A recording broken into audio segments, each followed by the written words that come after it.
我个小鸡，那个跟你的中年有问题。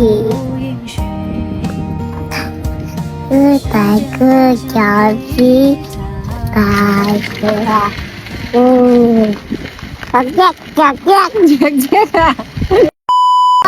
梦放也干尾，干也光。一个，你有在过自己在光。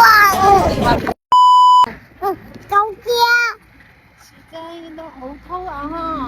我们你讲过年，你讲會高家，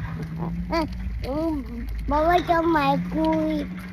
想買龜腦咧，睇靠車咯。媽媽，我只要食過龜高家。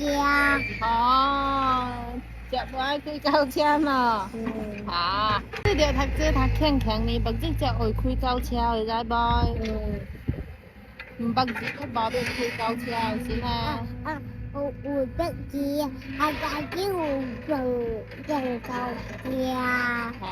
北字就變龜咯。媽媽，白蚊。媽媽嘢白蚊咬。嘢拍蚊啊！ba tao thì cô cái tao phạt năng thì cái tao ẩu thô嘢白蚊咬。ở trên út quẹt lại nè útอยู่ได้白蚊咬。đây đi trên út quẹt lại cả mẹ cái đang ngay phạt năng ngay nè